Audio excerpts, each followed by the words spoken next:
আমি ব্লগ শুরু করছি। একটু লেট হয়ে গেছে, ঘরে অনেক কাজ ছিল সেজন্য।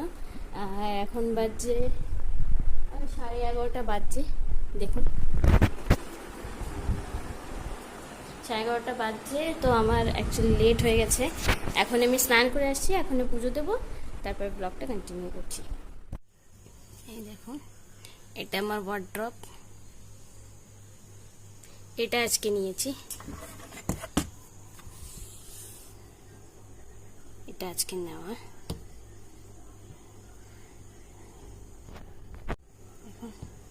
রয়্যাল মিরাকেল, এটা আজকে নেওয়া, ট্রেসমির কালেকশন এটা। আর এটা একটা নিয়েছি,